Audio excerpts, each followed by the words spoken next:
Si on avance, je suis en train de regarder où on peut reprendre. Parce qu'on peut commencer à partir du chapitre 10, on peut continuer. Mais là encore, vous verrez simplement que c'est des gens qui se sont laissés aller à une vie de folie et ils ont eu le résultat. Si je prends à partir... Bon, on revient au chapitre... Bon, prenons à partir du verset 20. Chapitre 9, verset 20. Avec les Juifs, j'ai été comme Juif, afin de gagner les Juifs. Avec ceux qui sont sous la loi, comme sous la loi, quoique je ne sois pas moi-même sous la loi, afin de gagner ceux qui sont sous la loi. Avec ceux qui sont sans loi, comme sans loi, quoique je ne sois point sans la loi de Dieu, étant sous la loi de Christ, afin de gagner ceux qui sont sans loi. J'ai été faible avec les faibles. Amen. Voilà en fait la pensée de Paul. J'ai été faible avec les faibles. Je ne dois pas être fort avec les faibles. Je ne dois pas les menacer. Je dois me mettre à leur niveau pour les aider. Parce que c'est l'exemple de Jésus, frère. Jésus s'est fait humble de grand qu'il était. Le Seigneur s'est rabaissé à notre niveau. Il a pris la condition d'homme. C'est le Créateur Dieu qui prend la condition d'homme pour venir nous aider à pouvoir nous élever à son niveau. C'est de ça que Paul était en train de parler. Et on dit Jésus a été animé par l'amour. Amen. Il a été animé par l'amour. C'est l'exemple que Paul est en train de donner à ces gens-là. J'ai été faible avec les faibles afin de gagner les faibles. Je me suis fait tout à tous afin d'en sauver de toute manière quelques-uns. Je fais tout à cause de l'évangile afin d'y avoir part. Ne savez-vous pas que ceux qui courent dans le stade courent tous, mais qu'un seul remporte le prix? Courez de manière à le remporter. Tous ceux qui combattent s'imposent toute espèce d'abstinence et ils le font pour une couronne corruptible. Mais nous, faisons-le pour une couronne incorruptible. Il prend une image des gens du sport, parce que c'était l'Empire romain qui dominait. Ils étaient dans leur jeu et tout ça là. Et Paul dit, ces gens, pour pouvoir remporter la victoire, ils s'abstiennent d'un certain nombre de choses. Nous aussi, nous sommes dans une course vers le royaume. Mais il y a des couronnes, il y a des récompenses que Dieu a mis, nous a promis. Il dit, cours donc de la manière à pouvoir remporter. Et pour pouvoir remporter, c'est quoi? Il faut donc être prêt à t'abstenir de certaines choses. Amen. Donc même si c'est la viande que tu aimes, si c'est le vin et tout, et que ça cause un problème à ton frère, comme un coureur qui est en train d'aller pour remporter la victoire, laisse le vin, laisse la viande à cause de ton frère qui est faible. Et c'est comme ça que tu vas remporter le prix. Si tu ne cours pas de cette manière, tu ne remporteras pas. Tu vas peut-être arriver là-bas, mais tu n'auras pas de récompense parce que tu n'as pas agi selon l'amour, mais tu as agi selon ton égoïsme. Et c'est dangereux. Verset 26. Moi donc, je cours, non pas comme à l'aventure. Je frappe, non pas comme battant l'air. Mais je traite durement mon corps et je le tiens assujetti, de peur d'être moi-même désapprouvé après avoir prêché aux autres. Donc si avec toute la connaissance que j'ai, je fonctionne de manière délibérée, sans m'abstenir, sans me retenir, sans juger des situations pour venir en aide aux gens, mais j'annonce seulement les choses de manière légaliste et je vis comme je veux, Paul dit qu'il peut être même désapprouvé, alors qu'il a annoncé l'évangile. C'était peut-être la vérité, mais où était l'amour? C'était la connaissance, mais où était l'amour? C'est ça le problème. Chapitre 10. Frères, je ne veux pas que vous ignorez que nos pères ont tous été sous la nuée, qu'ils ont tous passé au travers de la mer. Ils étaient sous la nuée. L'ancienne alliance était l'homme des choses à venir. Ils étaient sous la nuée, ça parle de quoi? Baptême du Saint-Esprit. Qu'ils ont tous passé au travers de la mer, c'est quoi? Baptême d'eau. Qu'ils ont tous été baptisés en Moïse dans la nuée et dans la mer. Amen. Ils ont tous été, en fait, ça nous donne de comprendre les deux choses. Maintenant, on nous dit qu'ils ont tous mangé le même aliment spirituel. Et le même aliment spirituel, ça représente? Non. Ça représente la fraction du pain, le corps du Seigneur. Ça représente le corps du Seigneur. Et c'était la manne. Après, on nous dit, et qu'ils ont tous bu le même breuvage spirituel, car ils buvaient à un rocher spirituel qui les suivait, et ce rocher était Christ. Ça représente quoi ici? La coupe. Amen. La coupe de la fraction du pain. On voit bien que Israël était réellement une représentation de l'Église. Ils étaient nés de nouveau par le sang en sortant d'Égypte. Ils ont été baptisés dans l'eau. ils ont été remplis du Saint-Esprit. Ça, c'était des images. La nuée, c'est tout ce que ça représentait en fait. C'est comme ça que Dieu les considérait à crédit, en attendant que Christ vienne manifester pleinement la chose. Amen. Ils ont aussi participé à la fraction du pain, à leur manière dans l'Ancienne Alliance, avec la manne qui était un aliment spirituel, et aussi en buvant à ce rocher qui les suivait, qui était Christ, et c'était la coupe. Donc ils avaient tous les constituants que nous avons aujourd'hui dans l'Église. Après on nous dit, écoutez bien, donc des gens nés de nouveau, baptisés d'eau, baptisés du Saint-Esprit, ayant participé à la fraction du pain. On nous dit au verset 5, mais la plupart d'entre eux ne furent point agréables à Dieu puisqu'ils périrent dans le désert. Oui, quelqu'un qui est né de nouveau peut perdre la vie éternelle. Baptisé d'eau, baptisé du Saint-Esprit et tout ça, il peut perdre la vie éternelle s'il ne marche pas de manière agréable. Et quand on dit agréable, c'est qu'ils n'avaient pas de foi, ils étaient dans l'incrédulité. Parce que la Bible nous dit que sans la foi, il est impossible d'être agréable à Dieu. Donc c'était des gens qui étaient dans l'incrédulité. Et ils vivaient donc un peu comme ils voulaient. Et parce qu'ils étaient dans l'incrédulité à ce que Dieu disait au travers de Moïse, voilà ce qui s'est passé. Or, ces choses sont arrivées pour nous servir d'exemple, afin que nous n'ayons pas de mauvais désirs comme ils en ont eu. Les mauvais désirs dont on a vu hier dans Hébreux, je crois chapitre 4. 7. Ne devenez point idolâtres, comme quelques-uns d'entre eux, selon qu'il est écrit, le peuple s'assit pour manger et pour boire, puis ils se levaient pour se divertir.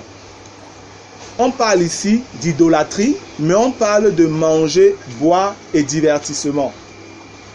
Pourquoi? Parce qu'ils ont pratiqué des choses comme les gens, les païens le pratiquaient.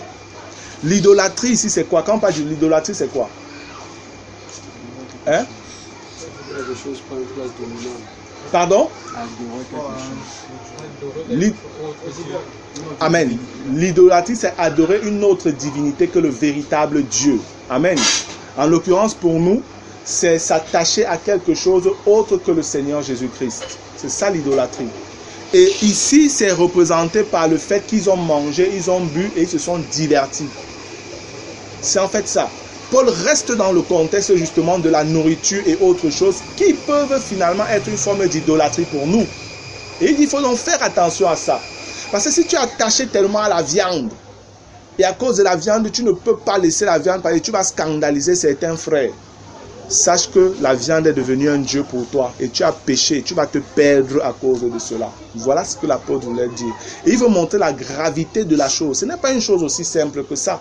Et vous allez voir qu'en évoluant, son discours va devenir plus dur. Le discours de Paul va devenir plus dur vis-à-vis des frères qui s'amusent avec les viandes sacrifiées aux idoles et autres là. Il dit après, au verset 7, « Ne devenez donc point idolâtres, comme quelques-uns d'entre eux, selon qu'il est écrit, le peuple s'assit pour manger et pour boire, puis se levait pour se divertir. » 8. « Ne nous livrons point à la débauche, comme quelques-uns d'entre eux s'y livraient, de sorte qu'il en tomba 23 000 en un seul jour. » 9. « Ne tentons point le Seigneur comme le tentaient quelques-uns d'entre eux qui périrent par les serpents. » 10. « Ne murmurez point comme murmuraient quelques-uns d'entre eux qui périrent par l'exterminateur. » 11. Ces choses leur sont arrivées pour servir d'exemple, et elles ont été écrites pour notre instruction, à nous qui sommes parvenus à la fin des siècles. Ainsi donc, que celui qui croit être debout prenne garde de tomber. Donc ici, par à ceux qui pensent qu'ils ont de la connaissance là, faites attention. Faites attention parce que vous allez vous casser. Si vous croyez que vous pouvez vous permettre n'importe quoi parce que vous avez la connaissance, sachez que la terre n'est pas loin de vous. Vous allez tomber. L'orgueil là, vous allez tomber. Vous allez tomber. On dit quoi? L'orgueil précède la chute. L'orgueil précède la chute. Ça veut dire on chute parce qu'on a été orgueilleux. L'orgueil vient avant qu'on ne tombe. C'est parce qu'on est orgueilleux qu'on finit par tomber. Et il a dit, faites donc attention. Vous qui pensez, qui agissez sous le rapport de la connaissance, vous pensez être debout, faites attention. Verset 13. Aucune tentation ne vous est survenue qui n'ait été humaine. Et Dieu qui est fidèle ne permettra pas que vous soyez tentés au-delà de vos forces. Mais avec la tentation, il préparera aussi le moyen d'en sortir afin que vous puissiez la supporter. C'est pourquoi, mes bien-aimés, fuyez l'idolâtrie. Là, il est en train de dire, si tu es attaché à la viande et toutes ces choses, à certains biens là et tout, Tu ne peux pas dire que non, j'aime tellement ça que je ne peux pas et tout. Il dit non. Si tu es lié par ces choses, sache que Dieu peut te donner. Il a créé la voie pour que tu sortes de là. Arrête de vivre, de faire comme tu veux. Pense aux autres. Manifeste la vie de l'amour. Au lieu d'agir simplement sur le rapport de la connaissance. Parce que tu dis non, je suis libre, je peux faire. Non, en fait, tu es idolâtre. C'est ça la réalité. C'est ce que Paul dit. C'est pas que c'est la liberté et tout ça, c'est l'idolâtrie. Pourquoi tu ne peux pas te séparer de ça? Pourquoi tu ne peux pas laisser ça? En fait, c'est l'idolâtrie. C'est ce que Paul essaie de ressortir. C'est de l'idolâtrie, ce que tu es en train de faire. Parce que si tu n'agis plus selon l'amour, tu n'agis plus selon le commandement de Dieu. Et si tu n'agis plus selon le commandement de Dieu, c'est que tu agis selon le commandement d'une autre personne. Amen. Et réellement, tu deviens idolâtre. Réellement, tu es un idolâtre. Peut-être sans t'en rendre compte, mais là, le Seigneur nous le révèle. Après, il dit au verset 15, « Je parle comme à des hommes intelligents. » Puisque vous dites que vous avez la connaissance.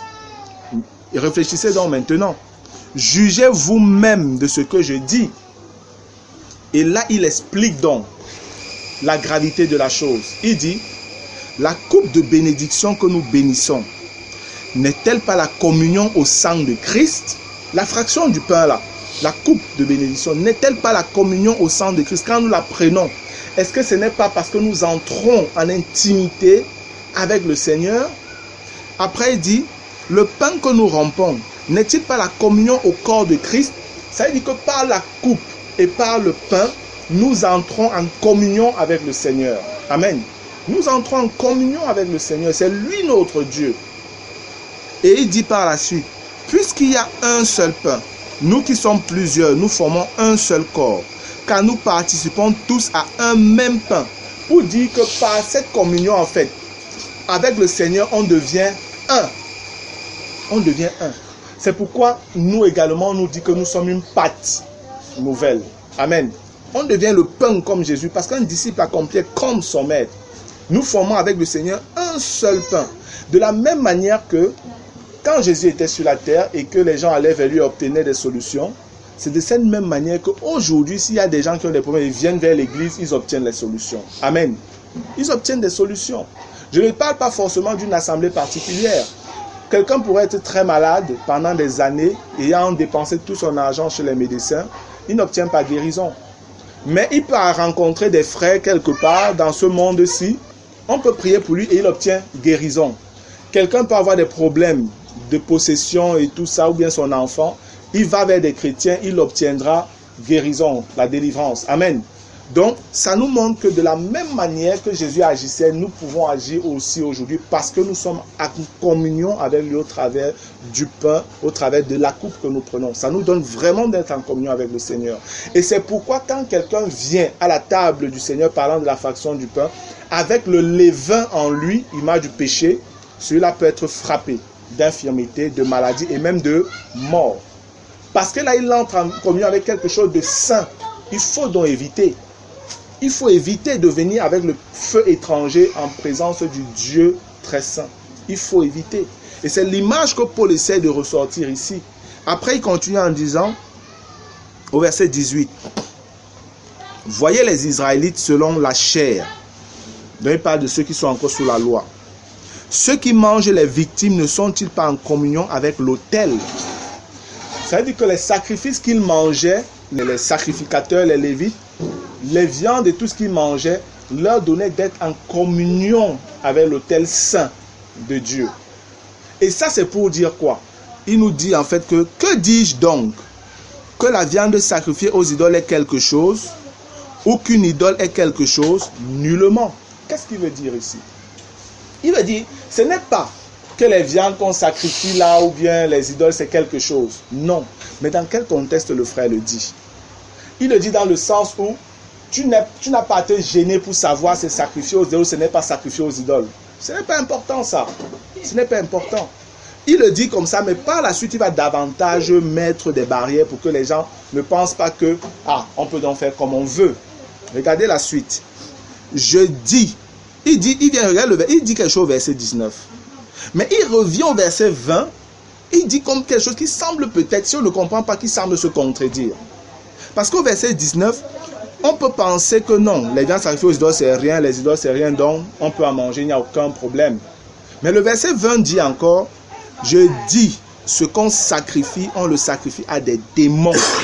Donc derrière les idoles, là, il y a réellement des entités spirituelles maléfiques. Ce qu'on sacrifie, la fête du mouton est sacrifié à des démons du dieu lunaire. C'est sacrifié à des démons du dieu lunaire. Quand tu manges ça, tu entres en contact, en communion avec cette divinité-là. C'est ce qu'il explique ici. Je dis, ce qu'on sacrifie, on le sacrifie à des démons et non à Dieu. Or, je ne veux pas que vous soyez en communion avec les démons. Frère, depuis qu'on étudie, si on reste dans ce contexte, quand Paul dit ça, je ne veux pas que vous soyez en communion avec les démons, comment les frères entraient en communion avec les démons? À votre avis, comment? Hein? En mangeant. En mangeant consciemment ces viandes-là. Donc quand il le dit, ça veut dire que c'est clair que jamais ne manger. Parce que maintenant vous connaissez. Si vous connaissez et vous mangez, vous entrez en communion avec eux. Comme quand vous preniez la coupe, vous entrez en communion avec le Seigneur, par son esprit. C'est la même chose que vous êtes en train de faire. Parce que ces gens rendent un culte à leur divinité, comme vous, chrétiens, vous rendez un culte à votre divinité. C'est ça en fait la réalité, frère. Et après il dit au verset 21, vous ne pouvez boire à la coupe du Seigneur et la coupe des démons. Vous ne pouvez participer à la table du Seigneur et à la table des démons. Vous comprenez donc que le premier frère dont on parle au chapitre 8, qui était assis à une table dans un temple, ce n'était pas une affaire où il disait il pas manger. Le problème n'était pas le fait qu'il était là-bas pour manger, le problème c'était sa position. Amen. C'était sa position. Parce que les frères savaient clairement qu'on n'a pas à manger ça. Ils le savaient.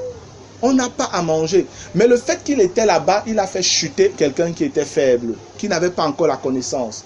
Il a fait chuter cette personne. Et c'est ce que Paul en fait ressort ici. Après il dit, voulons-nous provoquer la jalousie du Seigneur? Pourquoi on provoquait? Dans l'ancienne alliance, qu'est-ce qui suscitait la jalousie du Seigneur? Dans l'ancienne alliance. Pardon? Quand tu donnais sa gloire à d'autres personnes. Amen. Quand tu donnais sa gloire à d'autres personnes, quand tu pratiquais l'idolâtrie, tu adorais d'autres dieux. Le Seigneur voyait cela comme une tromperie, comme de l'adultère. Tu l'as trompé parce que tu es entré en communion avec d'autres dieux. C'est en fait ça. Amen. Voulons-nous provoquer la jalousie du Seigneur? Sommes-nous plus forts que lui? Et s'il n'y avait donc pas de problème à manger les viandes sacrifiées, comment Paul peut dire des choses aussi dures, des menaces, des avertissements aussi forts? C'est parce qu'il savait qu'on n'a pas à passer à côté de ces choses-là. C'était interdit depuis Acte 15. Et il enseignait ça, c'est interdit, ne touchez pas à ces choses. Parce que vous entrez comme ça en communication, en communion avec d'autres démons. C'est dangereux. Gloire à Dieu. Maintenant, le verset 23. Tout est permis, mais tout n'est pas utile.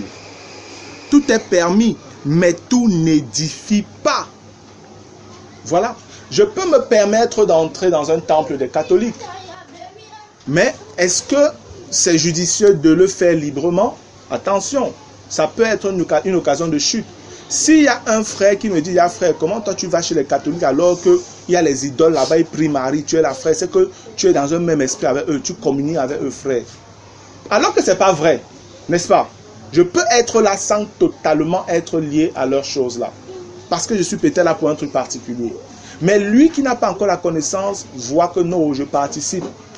C'est vrai, j'ai la liberté. Il m'est permis, je peux me permettre d'y aller, mais est-ce que ça va l'édifier? Je peux dire que frère, tu ne comprends pas, pardon, laisse, tu as même cru quand? Tu as cru il y a seulement quelques mois, moi je suis en foi depuis 10 ans. Tu penses que, laisse ça, moi je pars. Quand tu agis comme ça, c'est vrai, tu es libre de le faire. Mais Paul dit, ce n'est pas édifiant, tu ne manifestes pas l'amour. Tu deviens un danger pour celui-là qui ne connaît pas encore. Abstiens-toi, mon frère. Si tu veux récolter les couronnes, les bénédictions qui te sont promis par le Seigneur, abstiens-toi d'agir comme ça. Il dit, tout est permis, mais tout n'est pas utile. Tout est permis, mais tout n'édifie pas. Après, il dit, que personne ne cherche son propre intérêt, mais que chacun cherche celui d'autrui. Amen. En fait, l'apôtre Paul est en train de nous inviter à vivre la vie du maître. Il nous invite simplement à vivre la vie du maître. Lorsque vous regardez dans Romains au chapitre 15, regardez dans Romains chapitre 15, tout disciple accompli doit être comme son maître. Romains 15, verset 1. Nous qui sommes forts, alléluia, nous qui sommes forts, et vous voyez que ça suit directement le chapitre 14. Mais comprenez bien que les versets, les chapitres n'existaient pas dans les manuscrits des textes originaux. Ça n'existait pas. Donc, le chapitre 14 et le chapitre 15, c'est un seul et même chapitre.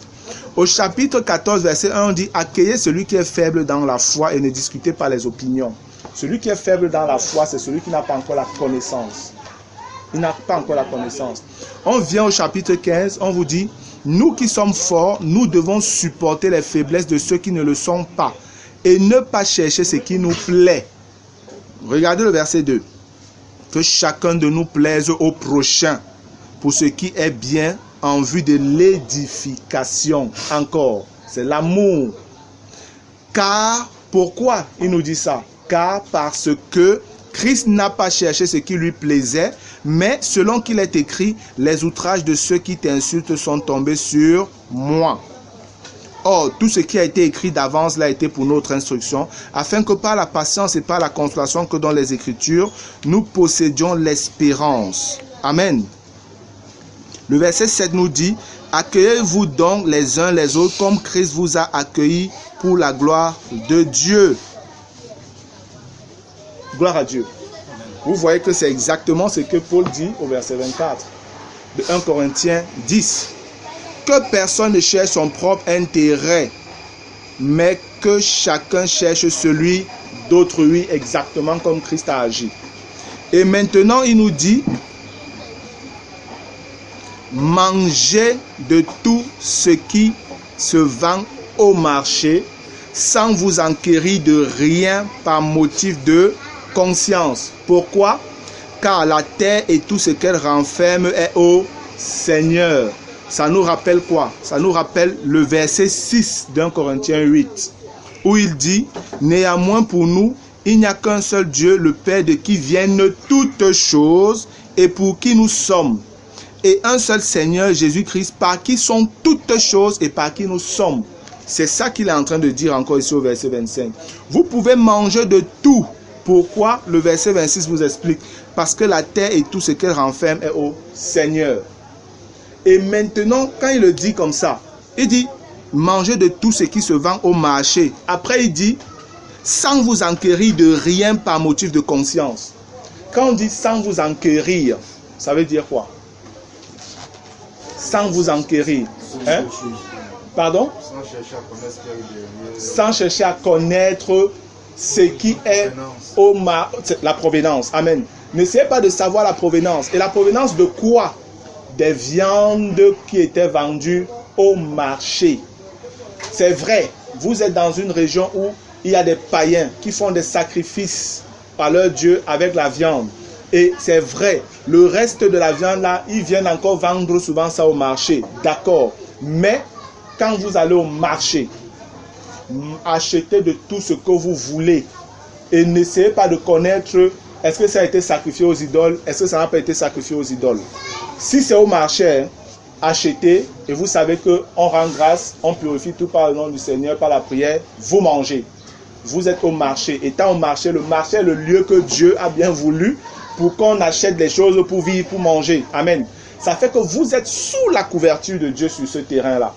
Amen. Vous êtes sous la couverture de Dieu quand vous êtes au marché. Achetez de tout ce qui se vend sans vous enquérir de rien par motif de conscience.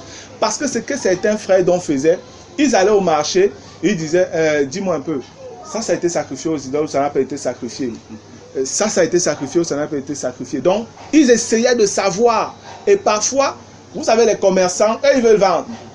Peut-être ça a été sacrifié, le gars te dit, non, ça n'a pas été sacrifié. Il sait que vous êtes chrétiens, là-bas, les chrétiens. Il dit, non, ça n'a pas été sacrifié, il te vend ça. Après, tu vas manger, non, l'homme là, il sacrifie toujours ses viandes. Hein. Tu commences à avoir un problème que, hey, il m'a vendu quoi comme ça là? Ouais, j'ai encore, je vais faire comment? Donc, en fait, ta conscience est souillée parce que tu n'as pas la connaissance. Mais on te dit non, si tu es au marché, ne t'inquiète de rien. Amen. Ça, c'est pour libérer les frères. Ne t'inquiète de rien si tu es au marché. Mange, achète et va manger. Mangez de tout ce qui se vend au marché, sans vous enquérir de rien par motif de conscience. Donc, n'essayez pas de comprendre que ça a été vendu, ça n'a pas été vendu. Voici le deuxième cas. Je vous ai dit qu'il y avait 3 cas, ça c'est le deuxième. Le premier cas, c'est pour quelqu'un qui est faible et qui te voit dans une mauvaise position, qui peut l'entraîner à pécher. Amen. Le deuxième cas, c'est pour les gens maintenant qui, eux, avaient tous des problèmes de conscience parce qu'ils allaient au marché où on vendait les viandes sacrifiées aux idoles. Mais ils n'arrivaient pas à discerner comment donc on va faire pour ne pas acheter ce qui est sacrifié aux idoles parce qu'on sait qu'on ne doit pas en manger. Comment on va donc faire? Paul leur dit par le Saint-Esprit, inspiré par le Saint-Esprit, si vous êtes au marché, achetez tout ce que vous voulez et allez manger sans vous troubler. Amen. Et allez manger sans vous troubler. Gloire à Dieu. Et voici la suite. Le troisième cas qui est encore un cas qui cause problème parce qu'on a mal compris le départ. Le troisième et dernier cas, c'est si un non-croyant vous invite et que vous vouliez aller manger de tout ce qu'on vous présentera sans vous enquérir de rien par motif de conscience. Il revient encore dessus. Maintenant, on a ce qui se vend au marché, on dit allez acheter, manger sans vous enquérir de rien par motif de conscience. Un autre cas maintenant, c'est un de tes amis non-croyants qui t'invite peut-être chez lui. Il t'invite manger. On te dit si tu veux aller manger, va et mange sans t'enquérir de rien. Ça veut dire quoi? Pourquoi on dit ça? Pourquoi on peut dire si un ami non-croyant, un non-croyant t'invite, tu veux partir, pas et mange sans t'enquérir de rien par motif de conscience? Pourquoi on peut dire ça? Disons, oui, Steve. Comme c'est un non-croyant et qu'on sait que tu peux avoir le bon de sacrifice chez eux. Quand tu parles à ce que demander, tu cherches quoi? Amen. C'est exactement ça. Ben, c'est un non-croyant. Et un non-croyant, ça peut, prenons pour comprendre, ça pourrait être un musulman. Et tu sais que les musulmans ont l'habitude de faire la fête du mouton. Ça peut être le genre, aujourd'hui, nous sommes dimanche le 30 septembre, ça pourrait être le jour de la fête du mouton. Je prends un exemple, d'accord? Ça pourrait être le jour de la fête du mouton. Le musulman fait sa chose, il mange et tout, il n'a pas de souci. Et après, il t'invite peut-être 2-3 jours après. Toi, tu pars, mais ou alors tu te dis, la fête du mouton, là, c'était seulement il y a 2-3 jours. Est-ce que ce n'est pas toutes les viandes là, le reste qui va me servir là-bas? Je ne parle pas moi. Tu ne sais pas si c'est ça ou si ce n'est pas ça. Amen. Peut-être maintenant, tu pourrais venir, tu dis, bon, comme tu m'invites là, excuse-moi, c'est le reste de la viande de la fête du mouton ou pas? Poser ça comme question, ça peut le frustrer. Vous comprenez ça? Ça peut davantage créer des barrières. Non, le mieux, c'est simplement, soit si tu ne veux pas venir, tu dis non, vraiment, je ne peux pas, je suis occupé, c'est pas. Si tu es occupé. Mais si c'est que tu n'as rien fait, que tu veux y aller, la Bible donc te dit, va et mange sans t'enquérir de rien par motif de conscience. Parce que ce n'est pas... L'erreur qui se passe, c'est quoi? C'est que les gens, eux, ils ajoutent, voilà ce que les frères ajoutent. Si un non-croyant vous invite et que vous vouliez aller, en fait, ce qu'ils mettent, c'est quoi? Si un non-croyant vous invite à manger des viandes sacrifiées aux idoles et que vous vouliez aller et manger. Voilà en fait ce que les frères ajoutent. C'est que dans la tête des frères, comme on parle des viandes sacrifiées aux idoles, ils se disent que non, quand le non-croyant t'invite, c'est pour aller manger les viandes sacrifiées aux idoles. Ce n'est pas ce qui est dit. Amen. Ce n'est pas ce qui est écrit, frère. La réalité, c'est que Paul met les différents cas devant lesquels les frères peuvent se retrouver dans leur contexte. Ils sont à Corinthe, une ville où il y a des idolâtres qui font des sacrifices à leur Dieu, des sacrifices d'animaux. Et il est possible que, voilà, il y a des frères qui aient des relations avec ces incroyants-là, ou ces non-croyants. Lorsque les non-croyants les invitent, Paul dit, si vous invite chez eux, partez, allez et mangez de tout ce qui va vous présenter sans vous déranger par rapport à est-ce que c'est sacrifié, est-ce que c'est pas sacrifié. On peut maintenant se dire, donc ça veut dire que même le jour de la fête du mouton, il peut m'inviter, je pars à moi, je pars simplement manger. Mais non, c'est pourquoi la suite nous met en garde. La suite du verset nous dit, mais, c'est une pause. Mais, si quelqu'un vous dit, ceci a été offert en sacrifice, n'en mangez pas. À cause de celui qui a donné l'avertissement et à cause de la conscience. Je parle ici non de votre conscience, mais de celle de l'autre. On s'arrête d'abord là. En fait, voici le cas, ce qui trouble les frères. Ici, vous êtes en train, vous avez ajouté, celui qui vient vous dire, vous avertit que ceci a été sacrifié aux idoles. Vous avez ajouté que c'est un faible. Voilà ce que vous avez ajouté. La Bible ne dit pas que celui-ci est faible. Amen. La Bible ne mentionne pas que c'est un faible. La Bible nous donne simplement de voir que c'est quelqu'un qui sait qu'est-ce qui était offert. Et ça doit être un frère qui sait que non, j'ai vu ces gens-ci sacrifier et faire des incantations sur leur viande là. Toi, tu es invité, tu ne connais pas ce qui a été fait. Tu viens toi simplement pour manger. Et tu es dans ton bon droit selon les Écritures. Tu peux venir, tu t'assois. Tant que tu n'es pas au courant de tout ce qui s'est fait, le Seigneur dit non, on te sert, tu prends toi, tu rends grâce, tu bouffes. Aucun problème. Amen. Mais si quelqu'un vient déjà t'avertir que frère, excuse-moi, ces gens-ci, c'est un sacrifice qu'ils ont fait. J'ai vu des pratiques qu'ils faisaient là-bas quand ils étaient chez moi. Je les ai vus faire telle chose. Donc vraiment, ça a été sacrifié à une idole, frère. Fais attention. J'ai vu leurs idoles, là, ils parlaient, ils faisaient des sacrifices à cela. Abstiens-toi. Le frère dont te met en garde comme ça parce qu'il ne veut pas que tu sois en communion avec les démons. Tu es déjà au courant à ce moment-là. Étant donc au courant, la Bible dit, abstiens-toi parce que maintenant, tu connais. Maintenant, tu connais. Et quand on dit, abstiens-toi, on dit ça par rapport à la conscience. Non pas ta conscience, mais la conscience de l'autre. Non pas ta conscience, pourquoi? Parce que toi, à la base, si celui-là ne venait pas, tu ne serais pas toi, tu n'aurais pas de problème de conscience. Amen. Ben, tu sais que non, tu peux aller chez un homme quand tu manges sans problème. Mais on dit à cause de la conscience de l'autre. Pas parce qu'il est faible. Simplement parce que c'est un frère qui t'avertit d'une situation où tu peux pécher, mais tu décides que, ah, frère, ça c'est toi qui as vu, moi je n'ai même pas vu. Moi je vais manger. Là, tu vas frustrer le frère. Vrai ou faux? Vrai ou faux? Amen. Là, tu vas frustrer le frère. Parce que ce n'est pas une question d'être fort ou d'être faible. Non, ça n'a rien à voir avec la faiblesse. C'est simplement une situation où un bien-aimé peut te voir. Et il te voit dans une situation qui n'est pas bonne sur le plan spirituel, dangereuse. Il vient te dire, Cédric, fais attention parce que tu dis que frère, occupe-toi de ta vie. Moi, je n'ai pas de problème, laisse-moi tranquille. Dès que tu parles au frère comme ça, ce n'est pas l'amour que tu es en train de manifester. Et tu vas blesser le frère en fait. C'est pour ça qu'on dit à cause de la conscience du frère. Parce que ce qui va se produire, c'est que le frère va dire, mais comment j'avertis le frère Martial que ça a été sacrifié et il mange? Comment le frère peut agir comme ça? Et lui, ce qui se produira, c'est que à la suite, il va aller voir Fidèle pour dire que frère, tu vois ce qui s'est passé. J'ai averti le frère, j'ai vu les gens, mes voisins sacrifier ci, sacrifier ça, faire comme ça. Et on a invité le frère Martial. Tu sais que le voisin là, c'est son ami. Le frère est parti, je l'ai averti même que frère, attention, ne mange pas les viandes là, parce que ça a été sacrifié. Frère, le frère m'a seulement dit que ce n'est même pas son problème, que lui va seulement manger. Comment le frère peut se comporter comme ça? Le frère en fait est blessé.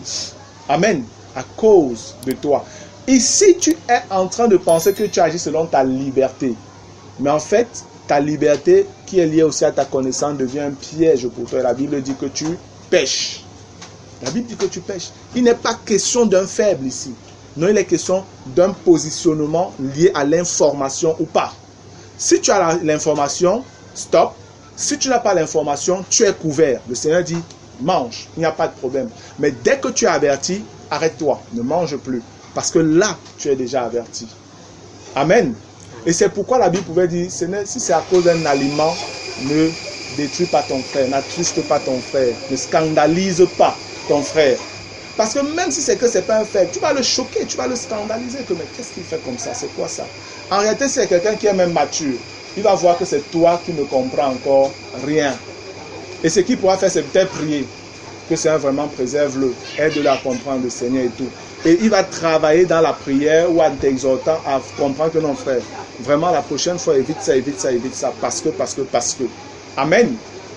Et quand on regarde donc, au verset 29, il dit, je parle ici non de votre conscience, mais de celle de l'autre. Et après, voilà donc celui qu'on avertit, voilà comment il réagit. Pourquoi en effet ma liberté serait-elle jugée par une conscience étrangère? Je suis libre. Vous voyez qu'il met toujours la liberté en avant. Tout m'est permis, je peux faire n'importe quoi. Mais Paul a commencé par dire, ok, tout est permis, mais tout n'est pas utile. Tout est permis, mais tout n'édifie pas. Voilà un verset qui donne pour donner de comprendre le cas qui va toucher. Que c'est vrai, tout est permis, mais fais attention à cette permission, à cette liberté-là.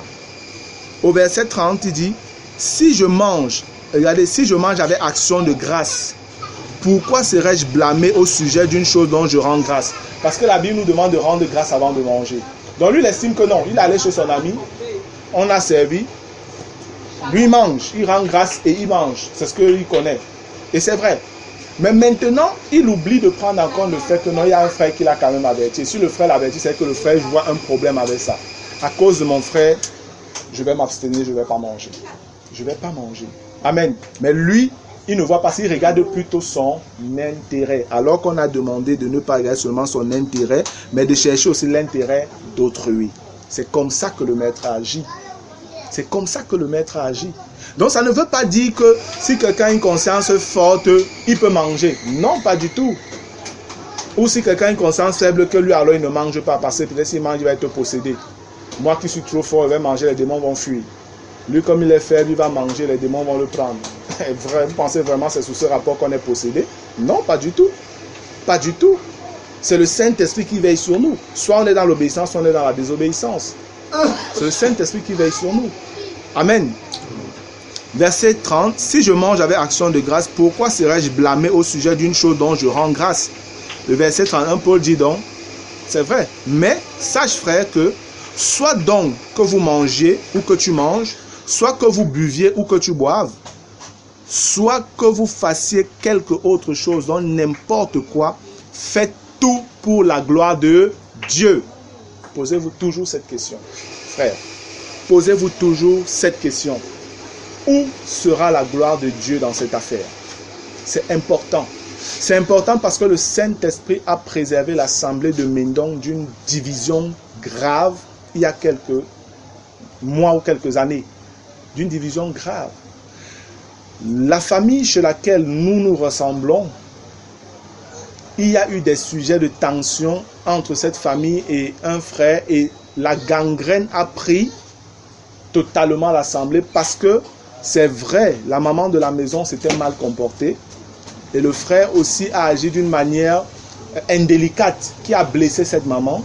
Et c'est une maman qui l'a blessée et ses enfants ont été au courant, son mari a été au courant et ça a mis une atmosphère totalement glaciale dans l'assemblée. On a essayé de gérer ça, mais on le gérait en regardant davantage la connaissance. On ne regardait pas dans l'amour. C'était par rapport à la connaissance. Elle avait mal agi, c'était vrai. Elle devait plutôt se repentir. Mais elle était dans ses positions et tout ça. Et les frères se sentaient de plus en plus mal. Elle ne participait même plus aux rencontres. Ou alors, pendant qu'elle était là, elle ne participait plus, elle était seulement là de corps. Mais vous voyez son visage et tout, elle avait perdu sa joie. Et on a fonctionné comme ça pendant plusieurs semaines et même des mois. Et dans la résolution, la recherche de la résolution à ce problème, les frères ont dit, franchement, si elle ne veut pas se repentir et tout, on quitte la maison, là on part. Toute l'assemblée part. Et moi j'étais de cet avis aussi. Les frères l'ont posé et en refusant, moi-même j'étais de cet avis. Et il était donc dit, on devait se retrouver encore un samedi pendant la rencontre de prière pour arrêter cette décision-là et voir donc comment la mettre sur pied. Le samedi, dans la journée, pendant que j'étais là en train de travailler et tout ça, un moment, l'affaire revient dans mon esprit. Et quand j'essaie de réfléchir dessus, j'écoute le Saint-Esprit qui me dit, où serait la gloire de Dieu dans cette affaire? Quand j'ai écouté ça, frère, je me suis arrêté un instant. Et j'ai commencé à méditer un peu sur tout ce qui s'était déjà passé. Comment on avait agi et tout, et tout, et tout, et tout. À la fin, je me suis rendu compte que on agissait beaucoup plus sur le rapport de la connaissance. Et cette maman était encore faible à ce niveau-là. Et elle n'avait pas compris même l'ampleur de ce qu'elle avait fait. Donc en réalité, ceux qui étaient forts devaient plutôt la supporter et l'amener dans une certaine mesure à comprendre, mais dans l'amour, le problème qui avait été posé. C'est vrai, elle avait été blessée. Elle avait été blessée. Il est vrai qu'elle avait commis une faute. En fait, elle avait parlé contre le dirigeant, contre moi. Elle avait dit une chose vraiment blessante à mon égard. Et le frère en question qui était là, quand il avait vu la tendance de ce que la sœur disait, il a enregistré la sœur. Il a enregistré pendant qu'elle parlait.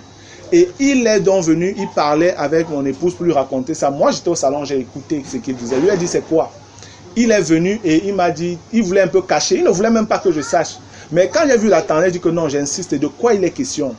celui m'a expliqué, et il m'a dit, il a dit, fais-moi écouter l'enregistrement. Il m'a donné, j'ai écouté, j'ai commencé à écouter, et puis j'ai écouté ce qu'elle a dit de moi. Je n'ai même pas, je n'ai pas suivi jusqu'à la fin. J'ai simplement arrêté l'enregistrement. J'ai enregistré, j'ai souri, et je lui ai remis son portable. Je lui ai dit, en fait, ça c'est la sœur là, c'est elle. Donc je dis, je la connais, je sais que bon, elle agit souvent comme ça. C'est une maman, moi je la connais, on est ensemble depuis. Donc j'arrive à la supporter. J'ai remis le portable en disant, c'est elle. Et un jour dans l'assemblée, on était en train de parler, on a un peu fait mention d'un cas, et elle refusait la chose. C'est où je lui ai dit, mais comment tu peux refuser alors que c'est ce qui a été? Quand tu refuses, est-ce que tu sais même que tu as été enregistré? Donc j'ai écouté cette chose-là. Pourquoi tu peux maintenant vouloir dire non? Le fait donc que j'ai dit qu'elle avait été enregistrée l'a tellement blessée. Parce qu'en même temps, elle s'est sentie humiliée, parce que voilà, elle était exposée, et ses enfants étaient là, et tout ça, ses enfants sont partis, ne venaient plus à l'assemblée. Ils sont partis de l'assemblée parce qu'on avait enregistré leur maman et ça a été divulgué comme ça. Elle-même, elle a été blessée. Son mari n'était pas là ce jour. Et après, son mari a été au courant. Ça a donc créé une atmosphère de suspicion, de murmures, de plaintes dans les cœurs et tout ça. Voilà l'atmosphère qui était gâtée en réalité. Totalement gâtée. Et vous voyez, dans les langues de certains zèles de certains frères, au lieu qu'on essaie de se demander pardon les uns les autres, comme la Bible demande, qu'on se pardonne et qu'on ne se dévore pas et qu'on ne se déchire pas, on n'a pas vu la chose comme ça. On est plutôt resté sur le rapport de la connaissance.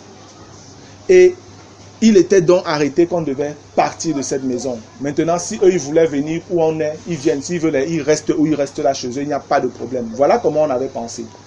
Et je vous dis donc, frère, le jour même où on devait prendre cette décision, arrêter, voir comment la gérer, le Saint-Esprit me dit, où serait la gloire de Dieu dans cette affaire? Frère, cette question m'a totalement délivré. Ça a ouvert mes yeux. J'ai réfléchi que, mais attends, cette maman, on est ensemble depuis. Ils ont ouvert leur maison depuis le début pour accueillir l'église. Ils sont totalement simples, son mari et elle. Ce sont des vieux, des papas, donc ce sont nos parents. Comment on peut avoir agi comme ça vis-à-vis d'eux? En tant que maman, même elle peut avoir des limites de compréhension et tout ça. Donc nous, on devait la comprendre et l'aider, même si elle a fait une erreur. Voilà comment j'ai commencé à réfléchir. Le Saint-Esprit a commencé à m'éclairer. Frère, je vous dis que les larmes ont commencé à couler de mes yeux. Je me suis repenti, j'ai demandé pardon au Seigneur pour l'aveuglement dans lequel j'étais. Et le soir, quand on est arrivé, je me suis assis. Tous les frères savaient qu'on vient arrêter, qu'on part de là, et puis ces gens, ils font comme ils veulent. C'est leur problème, ils sont dans le péché, ils sont rebelles et tout ça. J'ai donc dit aux frères, ok frère, qu'est-ce qu'on fait donc? Les frères ont pris la parole. Ils étaient dans leur même position, chacun parlait, j'étais calme. À la fin, quand tout le monde a dit ce qu'il avait à dire, j'ai dit, ok frère, je vais donc vous dire, vraiment, déjà excusez-moi, mais moi je ne suis plus de votre avis. Ah, les frères ont commencé à me regarder, que c'est encore quoi ça? Je leur ai dit, frère, je ne suis plus de votre avis. On ne peut pas faire ça. Le frère dit, mais comment frère, n'est-ce pas, on avait décidé? Il dit, oui, c'est vrai, mais frère, on ne peut pas faire ça. J'ai dit au frère, bien-aimé, je vais vous poser une seule question. S'il vous plaît, dites-moi, si on agit comme vous êtes en train de dire, si on agit comme vous êtes en train de dire, où serait la gloire du Seigneur dans cette affaire? Est-ce que la gloire du Seigneur serait qu'on se sépare vraiment de maman Aline, de papa André dans ces conditions? Ou alors que vraiment on accepte, on se répand, on demande pardon aux uns aux autres et que frère, on recommence tout à zéro avec le Seigneur? Où serait la gloire du Seigneur? Frère, le calme dans l'assemblée. Certains frères ont repris la parole pour dire non, frère, vraiment, c'est vrai, on te comprend, mais voilà. J'ai dit aux frères, vous savez, bien aimé, je ne suis pas de cet avis. Les frères étaient là durs. Après, je leur ai dit que bon, certains ont compris. Il y a vraiment un bon nombre de frères qui avaient compris ce que j'étais en train de dire. Le Saint-Esprit travaillait dans leur cœur. Mais une autre partie restait sèche. Et là, j'ai dû agir avec l'autorité du dirigeant. Je leur ai dit, ok frère, je comprends et je respecte votre position, que vous ne comprenez pas ce que je dis. Mais je sais que vous êtes dans l'erreur. Je leur ai dit, je sais que vous êtes dans l'erreur. Vous ne comprenez simplement pas maintenant. Et je sais que le Seigneur que je sers, il est vrai. Et il va vous donner de comprendre le moment venu. je prends la décision qu'on ne va pas partir et on va pardonner à ses parents, on va remettre des choses en ordre. Je prends cette décision-là en tant que dirigeant. C'est comme ça qu'on a arrêté la rencontre de samedi. On est parti un peu divisé en deux camps. Le lendemain qui était dimanche, on devait se séparer donc. Les frères, tout le monde est venu pour voir vraiment ce qui allait se passer. Ils sont venus. Quand ils sont venus, j'ai pris la parole, j'ai commencé à exposer les faits. Depuis les semaines, ce qui s'était passé. J'ai exposé les faits, exposé les faits, exposé les faits, exposé les faits. Quand j'ai fini d'exposer les faits, la maman là, en fait, elle a vu que tout ce que j'avais dit était vrai. Et je lui ai passé la parole. Maman, qu'est-ce qui t'a vraiment choqué? Dis-le nous. Bro, la maman là a parlé de tout son cœur dans la vérité. Frère, ceux qui et celles qui hier samedi résistaient que non, on doit se séparer. Ceux-là ont éclaté en pleurs dans l'assemblée. Je vous dis, ils ont commencé à pleurer dans l'assemblée. Moi-même, je me suis mis à pleurer. La maman là s'est mise à pleurer. Presque toute l'assemblée a commencé à pleurer. On a été convaincus tous de péché. Je vous dis, presque toute l'assemblée pleurait. Certains se couchaient sur leur ventre, d'autres étaient à genoux, criant, suppliant Dieu du pardon. C'est comme ça en fait que on a vu la gloire de Dieu se manifester. Amen. On s'est repenti, on a demandé pardon.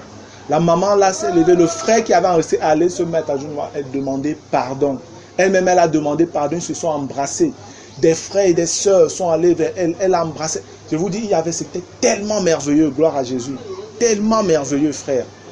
Et j'ai pris la peine, après, d'aller vers chacun de ses enfants, pour leur demander pardon de ce qui était arrivé. Demander pardon à chacun d'eux de tout ce qui était arrivé. Et c'est comme ça, en fait, que l'assemblée a été restaurée. Amen. Amen. C'est comme ça que l'assemblée a été restaurée. Donc nous devons comprendre que l'effort doit savoir se rabaisser. Amen. Pour aider ceux qui sont faibles. Vous ne devez pas agir sous le rapport de la connaissance. Je vous dis, vous allez simplement vous détruire. C'est l'amour qui doit vous motiver, mais un amour selon la volonté, selon la pensée du Seigneur. Amen.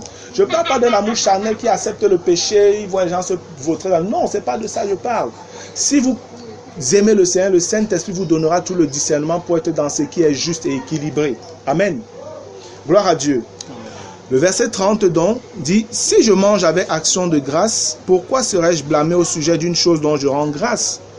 Soit donc que vous mangiez, soit que vous buviez, soit que vous fassiez quelque autre chose, faites tout pour la gloire de Dieu. » Donc frère, je le redis encore, parfois posez-vous la question, où est la gloire de Dieu? Où est-ce que le Seigneur serait glorifié dans cette affaire? Et si tu vois que pour que le Seigneur soit glorifié, tu dois être humilié. Frère, accepte l'humiliation pour que le nom de Jésus soit glorifié. Amen. Amen. Accepte l'humiliation. En fait, tu es en train de grandir. Parce que c'est celui qui se rabaisse qui sera élevé. C'est un principe biblique, frère. Mais si tu veux rester dans tes hauteurs de connaissance et d'orgueil, la Bible dit que tu seras rabaissé. Voilà la vérité. Et c'est ce que Paul voulait que les frères de Corinthe qui disaient avoir de la connaissance comprennent. Et il dit au verset 32, « Ne soyez en scandale ni aux Grecs, ni aux Juifs, ni à l'Église de Dieu. » Parce qu'ici, réellement, il est question de scandaliser. Ce n'est pas une affaire liée à la faiblesse du frère. Non, c'est que le frère t'avertit et tout. Toi, tu le scandalises par ton attitude. Et l'apôtre dit, non, nous devons scandaliser personne. Évitez autant que cela dépend de vous de scandaliser des gens. Verset 33. De la même manière que moi aussi je me force en toutes choses de complaire à tous, cherchant non mon avantage, mais celui du plus grand nombre, afin qu'ils soient sauvés. Et on dit, soyez mes imitateurs comme je le suis moi-même de Christ. Alléluia. Amen. Dans la division, il y a une erreur ici. Ce verset-ci ne devait pas être le verset 1 du chapitre 11. Il devait être la conclusion du chapitre 10 en fait. Amen. Parce que tout ce que Paul a ressorti là, c'était simplement pour nous présenter la vie de Christ, comment il a agi vis-à-vis de nous, et nous demandant d'agir comme le Maître a agi. Gloire à Dieu. Amen. Voilà donc, bien-aimés, comme ça, de manière rapide là, la question sur les viandes sacrifiées aux idoles. Comprenez, je suis en train de résumer là pour terminer. Comprenez que le problème à Corinthe ou pour les Corinthiens n'était pas de savoir s'il faut manger les viandes sacrifiées aux idoles ou s'il ne faut pas manger. Non, ce n'était pas ça leur problème. Leur problème, c'était de savoir comment faire pour éviter de manger dans ces viandes, puisque ces gens-là les vendent au marché après leur sacrifice. On ne sait pas distinguer comment on fait. On se souille avec ça. Comment on va donc faire? Paul donc prend différents cas. Et il voyait aussi, il y avait un problème aussi de connaissance là qui entraînait certains dans le péché. Paul traite de ce cas. C'est le premier cas. Là, c'est quelqu'un qui est réellement faible, avec quelqu'un qui a de la connaissance. Le deuxième cas, c'est des gens justement qui ont une conscience faible par rapport à ce qui se vend au marché. Ils ne savent pas ce qui a été sacrifié, ce qui n'a pas été sacrifié. Et eux, ils ne veulent pas manger ce qui a été sacrifié aux idoles. Comment ils font donc? Paul leur dit, tout ce qui existe appartient à Dieu. Au marché, achetez, mangez sans vous enquérir de rien, sans avoir de problèmes. Amen. Le troisième cas, c'est maintenant un cas où tu as un ami non-croyant qui t'invite chez lui manger. Va, même si c'est un païen qui fait des sacrifices, n'essaye pas de commencer à comprendre, est-ce qu'il a sacrifié, est-ce que ça a été sacrifié, est-ce que ça n'a pas été sacrifié. Non frère, mange, prends, rends grâce et mange. Mais si un frère, quelqu'un t'avertit que ça a été sacrifié aux idoles, la Bible dit ne t'abstiens-toi parce que tu es déjà au courant. Amen. La connaissance vous responsabilise. Sachez-le bien. Le fait de connaître vous responsabilise. C'est pourquoi l'apôtre Paul, lorsque vous regardez dans 2 Corinthiens chapitre 10, il dit à partir du verset 4, 2 Corinthiens 10 à partir du verset 4, car les armes avec lesquelles nous combattons ne sont pas charnelles, mais elles sont puissantes par la vertu de Dieu, pour renverser des forteresses. Nous renversons les raisonnements et toute hauteur qui s'élève contre la connaissance de Dieu, et nous amenons toute pensée captive à l'obéissance de Christ. Après, verset 6, il dit, nous sommes prêts aussi à punir toute désobéissance lorsque votre obéissance sera complète. Et pour qu'il y ait obéissance, il faut qu'il y ait eu connaissance. Gloire à Dieu. Donc, pour qu'on parle d'obéissance, il faut d'abord qu'il y ait eu connaissance. Et si c'est que des gens connaissent, alors Dieu les tient pour responsables. Et c'est en ce sens que lorsque quelqu'un t'avertit, tu as déjà la connaissance et tu deviens responsable. Il vaut mieux s'abstenir désormais. Amen. Voilà en fait, frère, ce que je crois être juste selon la pensée de Dieu, selon l'équilibre des Écritures. Et ce n'est pas en vain qu'on voit que les frères ont traité ce cas dans Actes au chapitre 15, et ça revient au chapitre 21, peut-être au chapitre 26 aussi, on en parle. Et quand vous regardez dans Apocalypse, là, c'est écrit en l'an 99 par là, que l'apôtre Jean a cette révélation. Et ça, si on veut faire un rapprochement, c'est près de 60 ans après tout ce que Paul avait dit. Paul était même déjà mort et tout. Mais Jésus, c'est le Seigneur glorifié qui vient et qui dit dans Apocalypse au chapitre 2, à partir du verset 18, écrit à l'ange de l'église de Thyatire, voici ce que dit le Fils de Dieu, celui qui a les yeux comme une flamme de feu et dont les pieds sont semblables à de l'airain ardent. Je connais tes œuvres, ton amour, ta foi, ton fidèle service, ta constance et tes dernières œuvres plus nombreuses que les premières. Mais ce que j'ai contre toi, c'est que tu laisses la femme Jézabel qui se dit prophétesse enseigner et séduire mes serviteurs. Remarquez ici là qu'il s'agit des serviteurs, donc des gens qui ont une certaine connaissance, maturité déjà. Mes serviteurs, pour qu'ils se livrent à la débauche et qu'ils mangent des viandes sacrifiées aux idoles. Ces gens ont été séduits avec une fausse connaissance, un faux enseignement. Et ils sont rentrés dans les choses qu'ils avaient abandonnées avant. Il y a la débauche et les viandes sacrifiées aux idoles dont le Seigneur n'accepte pas ça. Comment donc des chrétiens peuvent dire que non, on peut manger si on a la conscience, ou c'est la conscience, c'est la connaissance, ou si notre conscience n'a aucun problème? C'est de l'ignorance. C'est parce qu'ils ne savent pas comment étudier les Écritures. C'est parce qu'ils n'ont pas compris la pensée de Dieu. C'est parce qu'ils n'ont pas compris la pensée de Dieu. C'est des situations que les Corinthiens vivaient et ils ont écrit à Paul pour demander comment on fait donc avec tout ce qui est vendu au marché. Là, on sait que c'est des sacrifices, ça vient des sacrifices. Si on fait comment? Le Saint-Esprit inspire donc Paul pour traiter des différents cas et leur dit comment faire par rapport à ces viandes sacrifiées aux idoles. Le Seigneur, dans sa sagesse, leur a révélé, voilà, faites comme ça, faites comme ça, faites comme ça pour chacun des cas là, et vous n'aurez aucun problème. Amen. Gloire à Dieu. Voilà, bien aimé, je ne sais pas si c'est que il y a des questions, s'il y a quelqu'un qui voudrait dire quelque chose, s'il y a un point d'ombre. Oui, Steve. Oui, bon, ce que je constate depuis hier même en fait, c'est que la plupart même de mes questions concernant cet outil n'étaient pas dans les problèmes évoqués en fait. N'était pas dans Les problèmes qu'on a évoqués. Dans les problèmes qu'on a évoqués, oui. Je veux dire dans les problèmes en fait qui ressortaient là. Ok. Je ne trouvais même pas des problèmes qu'on a ressortis, mais c'était ailleurs en fait. C'était ailleurs, d'accord, ça veut dire quoi, c'était C'est ailleurs? le cas des viandes qu'on vient de Toucher là? toucher. Oui. La racine déjà en fait était mal comprise en fait, Ouais. tel que je comprends. Mhm. Donc le problème au départ déjà, comme tu expliquais à la ville de Coran, les viandes qui étaient vendues au marché, c'était pas déjà compris comme ça.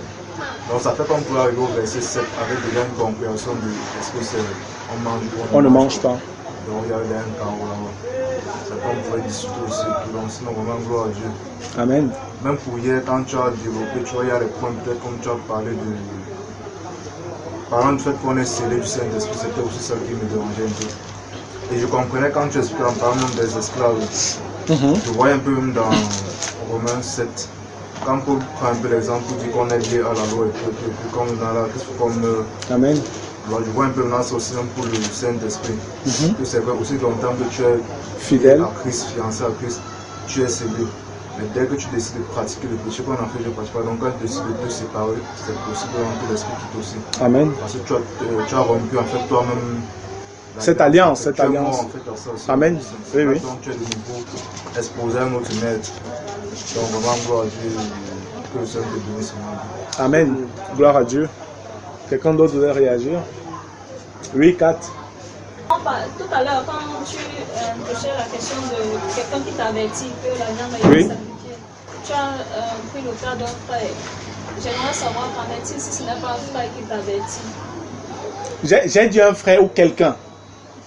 J'ai dit un frère ou quelqu'un. Parce que vous devez savoir que le Seigneur utilise parfois les païens même pour veiller sur nous. Amen. Le Seigneur utilise parfois les païens pour veiller sur nous. Et Dieu peut l'utiliser comme ça pour je vais dire quoi, pour juger de ton obéissance. Tout simplement. Il peut utiliser un païen pour voir que bon, maintenant qu'elle connaît comment elle va réagir, est-ce qu'elle est liée, est-ce qu'elle est attachée à la viande, à ces choses-là, est-ce qu'elle est attachée. Si c'est un païen qui t'avertit, ça veut dire que le païen, dans une certaine mesure, ça peut être le Saint-Esprit qui l'utilise comme ça. Peut-être lui sait, le païen peut même savoir que non, les chrétiens ne sont pas censés manger la fête. Si moi je connais les amis chrétiens qui ne mangent pas ça. Et comment celle-ci, elle va venir manger ça, il te dit que hey, tu es chrétien, non, ça a été sacrifié aux idoles, hein. Ne mange pas. C'est un peu comme parfois les païens, tu vois un chrétien qui veut prendre une bière ou de l'alcool, il dit que hey, tu prends aussi l'alcool, même les chrétiens prennent ça. C'est vrai que l'alcool n'a aucun problème, d'accord? Mais la vérité c'est que un chrétien qui s'expose à boire dans les bars et tout, il devient un sujet d'identification aux païens. Alors que le chrétien doit être quelqu'un qui est consacré, mis à part. Amen. Il n'y a aucun mal à boire de la bière, mais il faut toujours faire attention à ne pas être un sujet de scandale. Amen. Il faut toujours éviter d'être un sujet de scandale. Gloire à Dieu. Autre question? Oui, frère fidèle. Oui, c'est vrai qu'après que tu aies donné toutes ces explications, la dernière fois qu'on a partagé à Yaoundé, moi je n'avais pas compris que dans le chapitre 8, il s'agissait des Corinthes. Mais je croyais plutôt qu'il s'agissait de Paul qui faisait le récit. Mais là, actuellement, tu m'as fait comprendre que le chapitre 8 parle de la connaissance des Corinthiens. Moi, je n'avais pas cette... Ah d'accord, peut-être que tu n'avais pas bien saisi alors quand j'ai expliqué la dernière fois. Amen. Oui, Steve. Je vais aussi dire comme là sur le dehors. C'est que quand je lisais un Corinthiens 8, je voyais tout ça Paul. Paul, voilà. Même quand il dit... il n'y a point d'idole dans le monde. Je vois tout ça comme c'est Paul qui est en train de dire en fait. Non, c'est ça. Quand on voit comme tu as de l'autre version, ça veut dire dites-vous, il y a voilà. Ça reçoit un peu plus clair. C'est pourquoi je dis, utiliser les versions dynamiques c'est aussi important. Ça permet parfois de sortir et de voir un peu les différents contextes. Mais il faut toujours, moi je dis, malgré tout, faites attention aussi parfois à certains points des versions dynamiques. Parce que c'est souvent des interprétations des gens. Il peut arriver qu'il laisse sur un verset que lui-même ne comprend pas. Mais tel qu'il le dit et il écrit dans la Bible, vous pouvez vous dire que non, voilà, ça c'est écrit dans ma Bible, c'est écrit là, dit ceci. Mais est-ce que dans les textes originaux, ça apparaît comme il a dit? Non. Là, ça fait problème. Il faut donc se rapprocher du texte littéral pour comprendre la bonne chose. Pour comprendre la bonne chose. Et vous voyez ici, c'est que dans le développement, la chose tient. Amen. Selon la pensée générale de Dieu. Gloire à Dieu. Mais quand on étudie comme ça, on voit à la fin que, en fait, Paul est en train de dire, agissez comme Jésus a agi vis-à-vis des hommes, vis-à-vis de nous. Agissez de la même manière, ressemblez-le. Soyez ses imitateurs comme moi-même je l'imite. Faisons comme le maître. C'est tout ce que Paul est en train de dire aux frères. Gloire à Dieu. Autre chose. Oui, Emmanuel. Il y a une expression que tu as dit que la connaissance explique la responsabilité. Et ça m'a vraiment béni. Et je me suis rappelé du passage du Seigneur qui dit qu'à celui qu'on a donné beaucoup, il sera beaucoup demandé. Amen. Donc c'est serviteur qui connaissait vraiment la volonté de Dieu et qui n'a pas voulu appliquer cela. Amen. Gloire à Dieu. Autre chose. Oui, Valdo. Ce que je comprends dans tout ça, c'est que à chaque fois qu'on a des inquiétudes, il faut vraiment beaucoup creuser, ne pas être sur des décisions hâtives en fait. Amen. Parce que comme tu as vu là, je suppose que ce n'est pas seulement en lisant que tu as compris ça, c'est aussi en creusant beaucoup. Ouais. Donc, on a sur une exhortation à vraiment beaucoup travailler. Amen. Amen. Gloire à Dieu.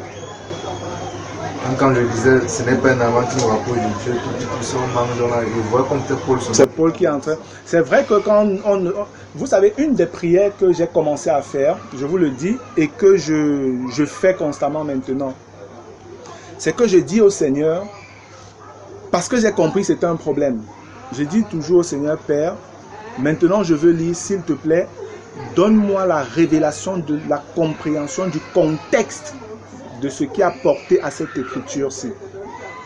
C'est ça, c'est très important ça.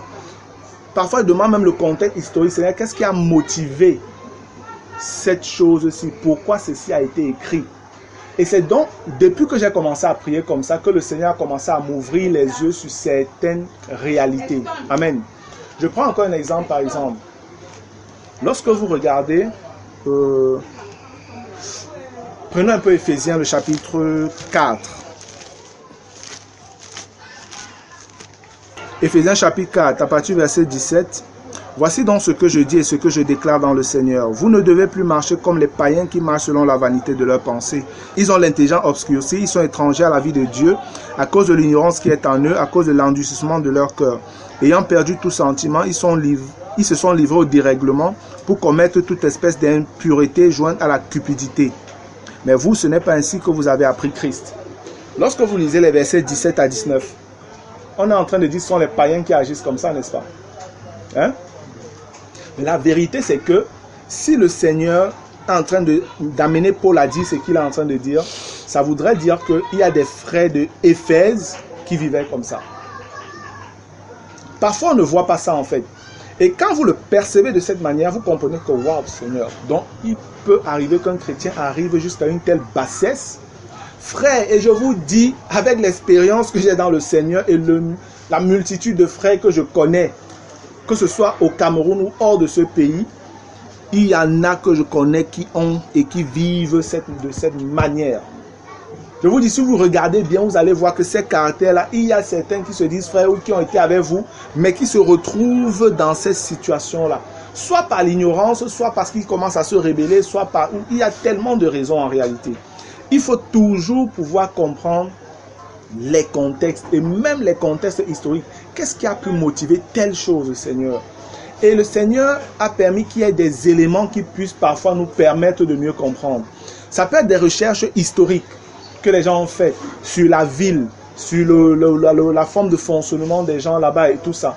Lorsque tu vois comment Paul dit aux Corinthiens, toujours au chapitre 14, que les femmes se taisent dans les assemblées. Je ne leur permets pas de parler, machin, truc et tout ça. On peut se dire non, pourquoi il dit ça et tout? Mais quand tu comprends que en fait Corinthe était une ville grecque et en Grèce, c'était surtout les femmes qui étaient portées au culte, à la direction des choses spirituelles divines. C'est pourquoi on parlait souvent des prostituées sacrées. C'était des femmes en fait qui dirigeaient C'est pourquoi en Grèce, on parlait des Nibiles. Les Nibiles, c'était des prophétesses qui recevaient des révélations sataniques, mais qui disaient parfois des choses qui étaient vraies. Et elles étaient très considérées. Maintenant, à Corinthe, donc, il y avait certaines de ces femmes sûrement qui avaient cru.